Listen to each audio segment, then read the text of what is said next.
देश की राजधानी दिल्ली के संगम विहार थाना क्षेत्र इलाके से एक ऐसे लालची परिवार की करतूत सामने आई है जिसने एक शादी के बाद पति ने ही अपनी पत्नी को बेरहमी से मारा, उस पर तमाम तरह के लालछन लगाए, अभद्र गालियां दी और इसके बाद जब लड़की प्रेग्नेंट हुई उसके पेट में कई सारे उसको मारा और ऐसे में जो उनके जो पेट में बच्चा था उसको भी कहीं ना कहीं चोटें आई हैं। और ऐसे में जो पीड़ित परिवार है, अब जो बेटी है वो घर पर वापस आ गई है, कहीं ना कहीं डर का माहौल है। ये वही शख्स हैं जिनके साथ पूरी घटना हुई है, उनसे हम जानने की कोशिश करते हैं। कब हुई थी आपकी शादी? 19 अप्रैल को। 19 अप्रैल को हुई थी। तो शादी के दौरान क्या कुछ आपकी बात हुई थी? शादी के बाद ये आप लोगों को क्यों परेशान कर रहे थे? दहेज को लेकर सारी चीज़ें थी। पहले तो हमें बोलते हमें नहीं चाहिए नहीं चाहिए, ये सारी चीज़ें करके क्लियर कर दी। जब मेरी शादी हुई 19 तारीख को तो उन्होंने हमारा दहेज भी रिटर्न कर दिया कि गाड़ी नहीं है ना ही कैश है। फिर दूसरे दिन जैसे मैं गई और जाने के बाद ही मुझसे कह रहे कि ये सम्मेलन या चंदा मांग कर शादी कर लेते। अब जितना था हमारी हैसियत के हिसाब से हमने फिर भी उतना किया, लेकिन फिर भी कह रहे कि नहीं हमें या तो पैसे दो 3 लाख तक या 4 लाख 5 लाख तक, और या तो फिर गाड़ी वगैरह हमें ये सामान चीज़ें हैं कि ठीक है ये ना सही है, इसे बोलो। सारे बोल रहे नंदे सास वगैरह हस्बैंड सब और जेठ कि सही है इसे बोलो, जाके कम से कम अपने घर में तो बताएगी जाकर। फिर ये सारी चीज़ें होने के बाद फिर कुछ दिनों बाद पता चला कि मैं प्रेग्नेंट वगैरह हूँ, तो इन्होंने भी मैंने कहा मेरे दर्द वगैरह है, मैं गिर भी चुकी थी जबकि इनके घर में। फिर इनकी मम्मी को मैंने बताया कि मम्मी मैं गिर गई हूँ, मेरे ना मतलब आप अल्ट्रासाउंड कराओ मुझे दिखाओ। तो फिर बोल रहे कि अनोखा बच्चा पैदा करेगा, ये सारी चीज़ें उन्होंने गलत शब्द मेरे पर उठाए और साथ के साथ मेरे हस्बैंड ने भी यही जवाब दिया मुझे। अच्छा। हाँ, फिर उसके बाद क्या हुआ, मैंने कि देखो मेरे दर्द है सारी चीज़ें, अगर आप नहीं दिखाओगे तो कल को अगर ज़्यादा दिक्कत बढ़ जाएगी तो ये सारी चीज़ें बहुत परेशानी देंगी मुझे ही। फिर मैंने कहा आपका तो काम भी नहीं दिखता मुझे, जो हमें बताया था सैलून का सारी चीज़ें कुछ काम नहीं देखा, सिर्फ सट्टा खेलते थे, झूठ बोलकर शादी करी थी। बिल्कुल फंसाया है एक तरीके से, सट्टाबाजी करते। तो उसमें क्या होता है, सिर्फ चोर की तरह बस 100-500 ये सारी चीज़ें, ये इन सब चीज़ों से क्या गलत काम करने से सारी चीज़ें थोड़ी ना ज़िंदगी पर हो जाएगी। मैंने ऐसे भी बोला, तभी इन्होंने मेरे पे हाथ उठा दिया कि नहीं ऐसा मैं तेरी बात थोड़ी ना मानूँ, तू अपनी चला रही है, ऐसे बोल करके। फिर कुछ दिनों बाद क्या हुआ कि मम्मी को मैंने अपनी बहन को फ़ोन किया, हमारा मतलब फेस्टिवल पड़ता है, ये बोला कि मतलब कि जो बहू का मतलब मायके में होता है, मैं अपनी सिस्टर के साथ घर पर आई। फिर उस आने के बाद फिर मैंने अपनी सारी चीज़ें बताई कि मम्मी देखो ये तो मेरा इलाज भी नहीं करा रहे, अगर मैं इस तरीके से हूँ, अब पता है कि घर में कोई जिम्मेदार नहीं है, पापा है नहीं जो उनको दिखा पाए, मम्मी बीमार है, तो रिस्पॉन्सिबिलिटी देखो जाहिर से आपकी बनती है। तो इन्होंने साफ मना कर दिया और फ़ोन करके मुझसे बोला, मैंने कहा मैंने बोला मैंने आप ना मुझे प्राइवेट दिखा दो, एक बार अल्ट्रासाउंड वगैरह करा दो। तो साहब बोला कि नहीं मैं नहीं करा सकता, मैं कमाता नहीं है तो मेरी कोई जिम्मेदारी नहीं है। इसने साफ मुझे फ़ोन डायरेक्टली इसने अपने एंड से काट दिया। मैंने दोबारा नहीं करा कि इसने तो बहुत बड़ा जवाब दे दिया मुझे। मैं यहाँ से फिर चुप हो गई। फिर आए हैं 30 तारीख को मेरे घर पर, 4 नंद थी और हस्बैंड था और जेठ था, नंदोई, ये सारे घर पर आए। आते ही तरीका क्या होता है, मसले कोई भी शांति से हल होता है। आते ही इन लोगों ने गाली गलौच स्टार्ट करी, मारपीट स्टार्ट करी और फिर कह रहे मेरा सामान दे छीना इन्होंने मेरे इस गंदे तरीके से। इसकी छोटी बहन ने मुझे खींचा बाल पकड़ के और इस हस्बैंड ने लात मारी पेट पे डायरेक्ट, और मतलब हर तरीके से। आपको चोटें भी आई? हाँ, पेट में लगी थी मेरे, और ये हाथ देखो ये नील पड़ा हुआ है, इस तरीके से मतलब मारा है। और फिर क्या कहते हैं सारे और जो 3-4 थे वो भी पकड़े हुए थे। शादी से पहले वो बोल रहे थे कि आपको कुछ उनको दहेज नहीं चाहिए, कोई पैसा नहीं चाहिए। हाँ। लेकिन शादी के बाद ही ऐसा क्यों बदल गए? कर दिया इन्होंने, मतलब दहेज को सारी चीज़ों को मामलों को देख करके मतलब इन्होंने परेशान करना स्टार्ट कर दिया मुझे। हाँ, अब ऐसे में पुलिस में आपने शिकायत करी है, पुलिस की तरफ से क्या कुछ कार्रवाई हुई? पुलिस की तरफ से मेरी जो भी है एप्लीकेशन वगैरह सारी चीज़ें ले ली है रिटर्न में मेरे से, और फिर इसके बाद इन्होंने क्या बोला है कि ठीक है हम इसके आगे कार्रवाई करते हैं। फिर ये एप्लीकेशन मेरी रख ली गई है। अब ऐसे में प्रशासन से क्या कुछ मांग करते हैं कि ऐसे पति जब धोखे से शादी कर लेते हैं और बिना दहेज के बोलते हैं, उसके बाद फिर दहेज को लेकर प्रताड़ित करते हैं मानसिक रूप से और शारीरिक रूप से, क्या प्रशासन को क्या कुछ ऐसे लोगों पे कार्रवाई करनी चाहिए? बिल्कुल करनी चाहिए, क्योंकि आज मेरे साथ हुआ है तो किसी और लड़की के भी साथ हो सकता है। ऐसे दरिंदे हर कहीं होंगे, इनको बिल्कुल सज़ा मिलनी चाहिए कि किसी लड़की बेसहारा लड़की के साथ जो गलत किया है ये किसी लड़की और मतलब करना ही भूल जाए। इस तरीके से इन्हें सख्त दहेज और ये इन सब चीज़ मामलों पर इन्हें सख्त कार्रवाई की जाए इनकी।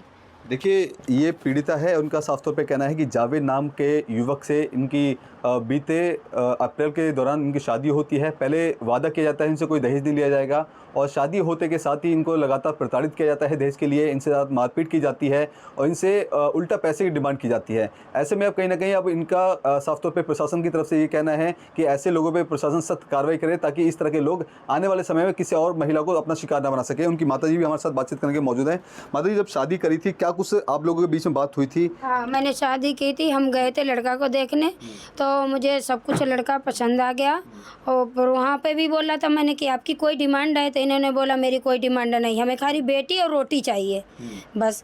तो फिर हमारी इनसे बातचीत हो गई है, तो फिर मैंने सोचा कि हम अपने घर बुलाएं, हम अपनी बेटी को दिखाएं, तो हमने अपनी बेटी भी दिखाई है, तो इन्हें मेरी बेटी भी पसंद आएगी। मेरी बेटी पढ़ी लिखी, सब कुछ ठीक है, तो सब कुछ हमारा इनसे अच्छे हिसाब किताब बन गया। यहाँ पे भी मैंने बोला आपकी कोई डिमांड है, तो इन्होंने बोला कि हमारी कोई भी डिमांड नहीं है। तो हमने पे ठीक है, तो रिश्ता आगे बढ़ाया जाए, तो ये भी आकर पसंद करके चले गए।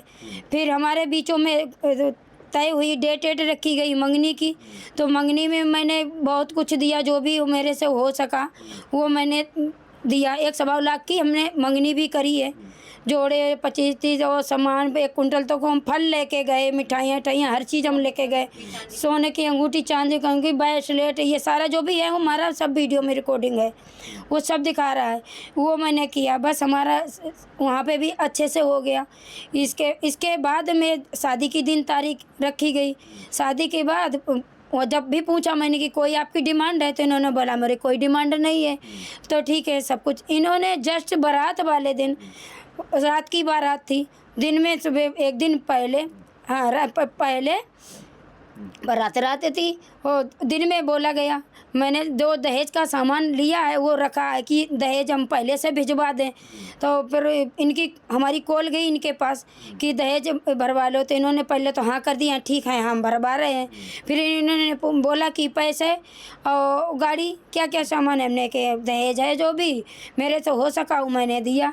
तो ये बोले कि दहेज हो सका और पैसा और गाड़ी, तो मैंने के भाई पैसा गाड़ी का हमारा कोई आपसे कोई क्लियर और न तय हुआ है।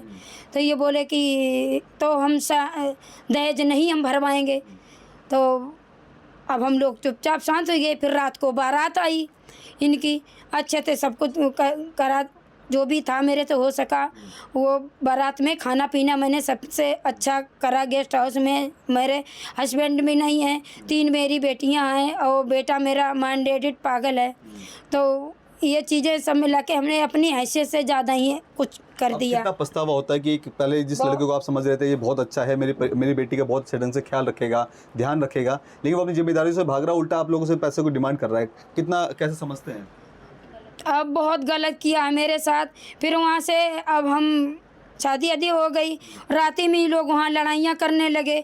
मेरे में जो सामान आता है ससुराल वाले तो हर कोई देखता सुनता है, तो इन्होंने खाली निकाह का जोड़ा दे दिया, बाकी का सामान रखे रहे। तो मैंने बोले देखो सामान चढ़ाइए, तो हमारे में देखते हैं, हमारी जो फैमिली आती है वो सब देखते हैं। इन्होंने वहीं से गाली गलौज, लाठी डंडा मार, बहुत बुरी तरीके से इन्हें गंदे गंदे लफ्ज़ बोले। फिर हमारे जो भी रिश्तेदार थे सभी चुपचाप रहे, शायद कि कोई बात नहीं, हम शादी अब हो ही गया सारा सब, तो अब शादी कर ले, निकाह हो गया। हम तो इस दौरान नहीं करने को होते, हम गिर गए इनकी बातें सुन के, तो हम बेहोश हो गए। तो उसी दौरान में निकाह हो गया, हम निकाह हो गया, फिर हम बेहोश हो गए। फिर हम उठे, फिर हमने अपनी बेटी विदा करी, बेटी घर चली गई। बेटी घर पहुंचने के बाद ससुराल चली गई। इसके बाद में दूसरे दिन बेटी पे मतलब उल्टा सीधा ताना मिले कि 5 लाख हमें मिल रहे थे, तो 5 लाख कहाँ है, ना गाड़ी लाई है ना कुछ दहेज लाई है।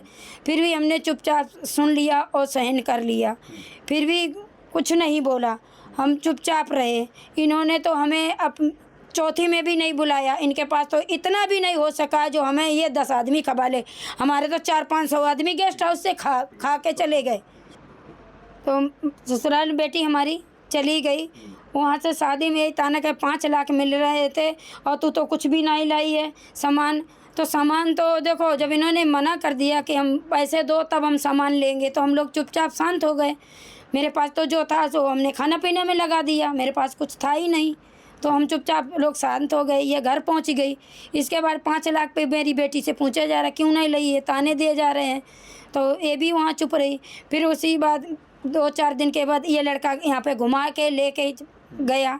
फिर इसके बाद में फिर कुल वो मिलाकर आप लोगों के साथ धोखा करके शादी करी गई धोखा है। करके अब शादी ऐसे में अब जिस तरह से आपके पति ने आपको छोड़ा है और लगातार जो दहेज की डिमांड की जा रही है, अब ऐसे में अब आप लोग आगे क्या करेंगे, कहाँ कहाँ शिकायतें देने की? राष्ट्रीय महिला आयोग और महिला मंडल, और ये अगर यहाँ तक अपील सारी चीज़ें देने के बाद अगर नहीं हुआ तो मैं आगे तक जाऊंगी। इसलिए जो इतने गंदे तरीके से इन्होंने दरिंदगी के तरीके से किया है, आज मेरे साथ कल किसी और के भी साथ हो सकता है ये, तो मैं इनका सख्त आगे तक जाऊंगी कि क्यों किया है ये मेरे साथ। ठीक है, तो देखिए ज़रा सा अंदाज़ा लगाइए, जब एक माँ अपने बेटी की शादी करती है, तमाम अरमान होते हैं, बेटी के भी अरमान होते हैं कि शादी के बाद एक अच्छा परिवार मिलेगा, हंसी खुशी रहेंगे और एक परिवार बनाएंगे। लेकिन शादी के अगले दिन ही एक तरह की जो लालची परिवार की करतूत सामने आती है। अगले दिन से ही टॉर्चर करना शुरू कर दिया जाता है। 5 लाख की डिमांड की जाती है, कैश की, इसके अलावा एक कार की डिमांड की जाती है।